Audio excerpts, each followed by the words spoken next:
नमस्कार, जय सिया राम, जय नीम करोली बाबा। एक बार फिर से आप सभी का आपके अपने YouTube चैनल पर हार्दिक स्वागत है। मैं पवन कुमार चतुर्वेदी आशा करता हूँ परम पूज्य हनुमंत स्वरूप बाबा नीम करोली महाराज जी की कृपा से आप और आपके परिजन स्वस्थ होंगे एवं सकुशल होंगे। इन्हीं शुभ मंगल कामनाओं के साथ चलते हैं आज के क्रमांक की ओर। श्रद्धा, विश्वास और आस्था का नाम है ईश्वर। यदि हमारे हृदय में उस परब्रह्म परमात्मा के प्रति आस्था है, श्रद्धा है, विश्वास है, तो वह परमात्मा है। और यदि हमें विश्वास नहीं है तो वह परमात्मा नहीं है। क्योंकि जैसे दूध में मक्खन दिखाई नहीं देता है पर मक्खन होता अवश्य है, इसी तरह से हम ये कह सकते हैं कि हमें परमात्मा दिखाई तो नहीं दे रहे हैं लेकिन हैं अवश्य। जिस तरह से दूध में मक्खन दिखाई नहीं देता है और दूध में मक्खन होता अवश्य है, ठीक उसी तरह से ही ये परमात्मा, ये ईश्वर इस संसार में विद्यमान है पर हमें दिखाई नहीं देता है। हम सिर्फ उसे अनुभव कर सकते हैं और उस अनुभव का नाम है आस्था, उस अनुभव का नाम है विश्वास और उस अनुभव का नाम है श्रद्धा। जब हम इन तीनों आस्था, विश्वास और श्रद्धा के साथ उस परम शक्तिमान परमेश्वर को ये मानते हैं कि ये परमात्मा हमारे समीप है, हमारे सन्निकट है, हमारे पास है, तो निश्चित रूप से जब हम ऐसा अनुभव करते हैं तो वह परमात्मा हमारे सन्निकट अवश्य होता है।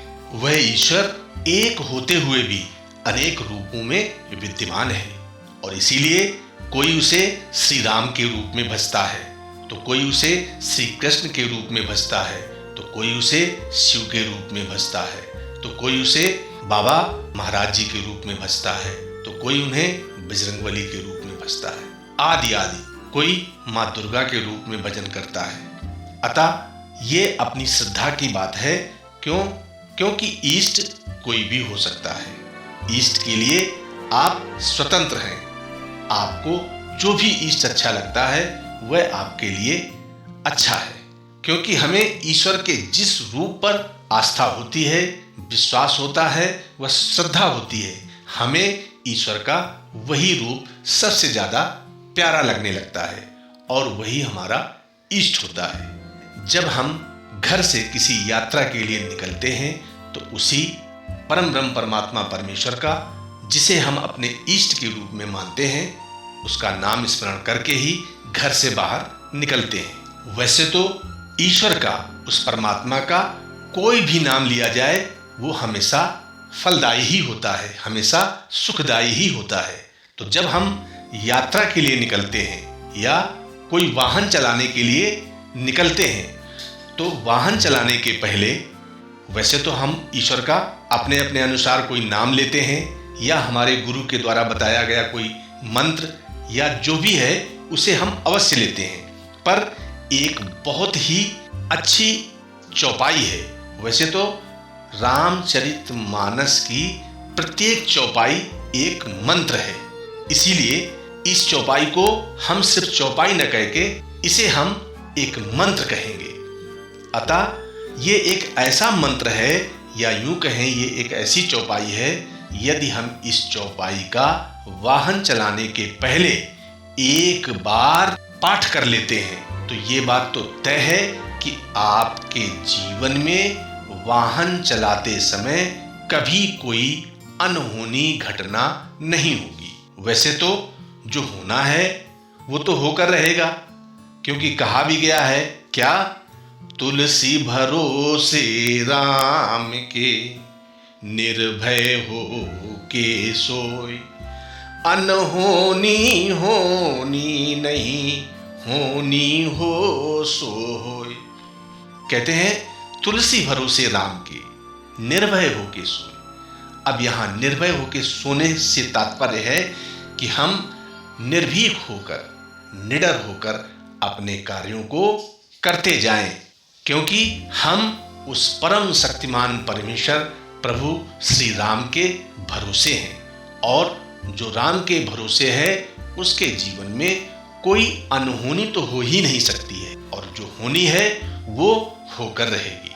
श्री रामचरितमानस में एक ऐसी चौपाई आती है जिसे यदि वाहन चलाने के पहले सिर्फ एक बार श्रद्धा से बोल दिया जाए तो मार्ग में कभी भी कोई दुर्घटना नहीं घटेगी, मार्ग में कभी भी कोई अनहोनी नहीं होगी। तो चलिए चलते हैं, आपको बताते हैं उस चौपाई के बारे में, उस मंत्र के बारे में, क्योंकि रामचरितमानस की एक एक चौपाई मंत्र है, अपने आप में संपूर्ण मंत्र है।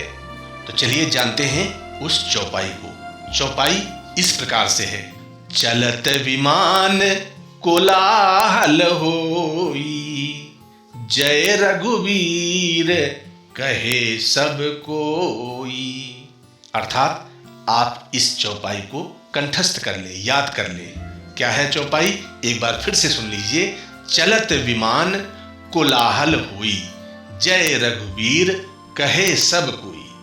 आप वाहन चलाने के पहले इस चौपाई को केवल एक बार श्रद्धा और विश्वास के साथ सब कुछ प्रभु श्री राम को समर्पित करते हुए, अपना समर्पण भाव देते हुए इस चौपाई को एक बार अवश्य बोल दें। मैं पूर्ण श्रद्धा और विश्वास के साथ एक राम भक्त होने के नाते आपसे कहता हूं कि यदि आप इस चौपाई का या इस मंत्र का वाहन चलाने के पहले एक बार पाठ कर लेते हैं तो आपके जीवन में यात्रा के दौरान कभी भी कोई अनहोनी घटना नहीं घटेगी। कहने का आशय, कोई भी दुर्घटना नहीं होगी। और इसलिए आप जब भी कोई वाहन चलाएं तो वाहन चलाने के पहले इस दिव्य मंत्र का एक बार पाठ अवश्य करें। इस दिव्य चौपाई का, इस दिव्य मंत्र का एक बार पाठ करने से एक बात तो तय है कि आपकी यात्रा में कोई भी अनहोनी घटना नहीं घटेगी। आज के क्रमांक को यहीं विराम देते हैं। मिलते हैं अगले क्रमांक में एक नई जानकारी के साथ, एक नई ऊर्जा के साथ। तब तक के लिए विदा लेते हैं और ईश्वर से, महाराज जी से यही कामना करते हैं कि आप और आपके परिवारीजन सभी स्वस्थ रहें, सकुशल रहें। सर्वे भवन्तु सुखिनः, सर्वे सन्तु निरामया। नमस्कार। जय सिया राम, जय नीम करोली बाबा।